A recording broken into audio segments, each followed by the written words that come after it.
investigators just arrived here on the scene about an hour ago. Their vehicles are to the right of me, but just take a look behind me. You can see they are sifting through the rubble. They are looking for 2 additional suspects. They are searching for them right now, canvassing the area. I can tell you they have found a gun. We're live here in Burrillville. I can tell you that the police chief just let us know, yes, they have found the body of a man. This is where police say this teenager first rammed into this pickup truck. As you can see, it's mangled. They say he then knocked over this family's basketball hoop and took a swing over here, and then he ran into their fence, but that's not where he ended up. The car continued to go further down. It's on all iPhones. If you put in the wrong password too many times, well, then you're not supposed to be able to get inside the phone like this. Instead, it's supposed to self-destruct. One of the reasons why we had fewer outages today was because the snow that we got today, just take a look, it's lighter, and therefore it did not stick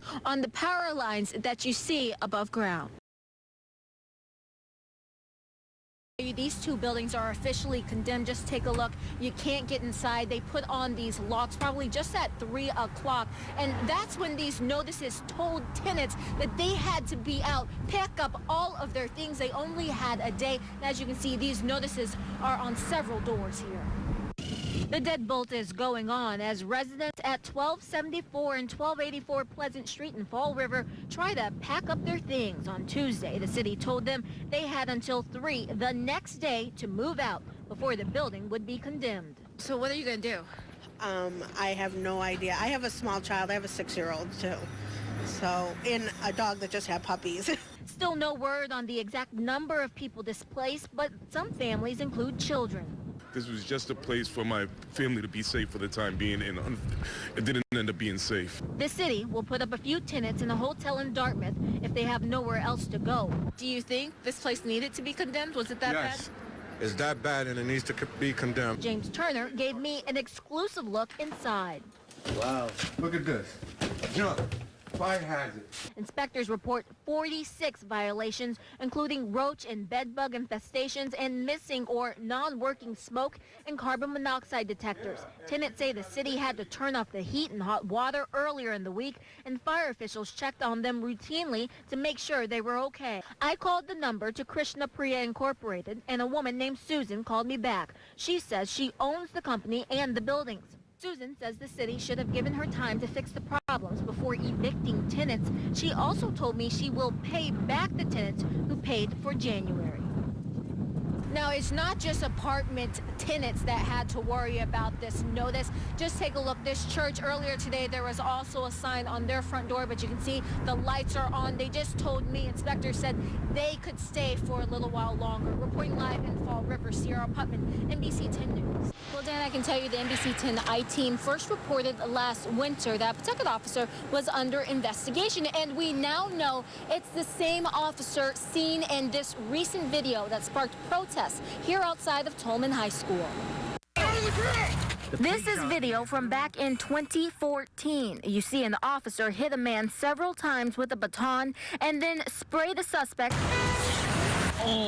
with pepper spray after he and 2 other patrolmen appear to have the man pinned to the ground. That officer was Jared Boudreau, the same man seen in this video showing him arresting 2 teenage brothers at Tolman High School. Oh, no, you can't do that! 17-year-old Evander DeBurgo is handcuffed on the floor. Then you see the officer flip and slam his 14-year-old brother Tyler. He's our school resource officer. I think that he should protect the kids and not be slamming them on their neck. I think he could have definitely handled that a different way.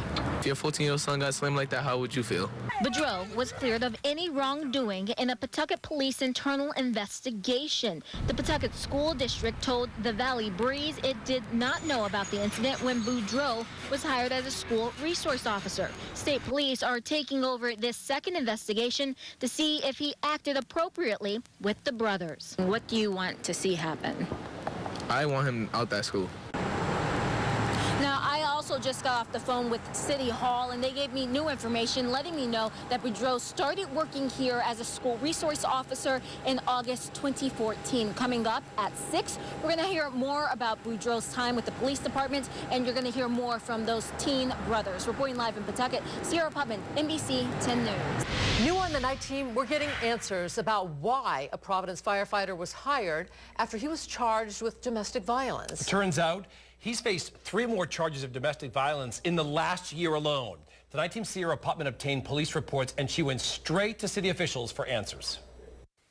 Providence firefighter Brian Dwyer is suspended without pay after getting arrested once again for domestic violence. It's 24/7, so what you do off duty is as important as you do on duties. We went straight to Providence Public Safety Commissioner Stephen Perry to find out why Dwyer was hired back in 2013, despite facing a domestic violence charge out of Woonsocket. The 2005 domestic violence charge was dismissed, but a judge sentenced Dwyer to 1-year probation for resisting arrest and obstructing police officers who responded to the call. Sometimes, you know, young adults get into some mischief as a young person in college or, 18, 19, 20 years old.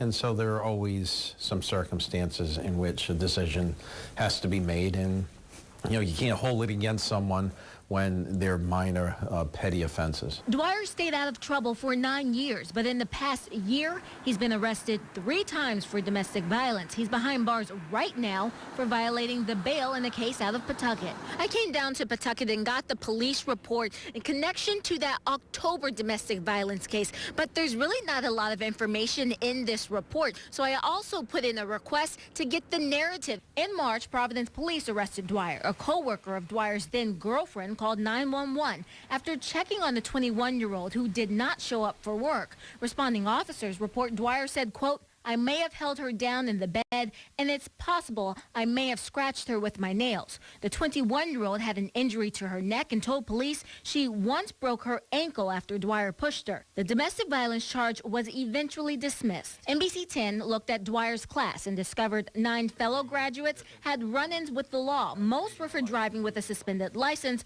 but one firefighter lost his license for drunk driving. There are exceptions that we will hire you. All depends on the timing and the severity of the offense. Reporting for the night team, Sierra Putman, NBC 10 News.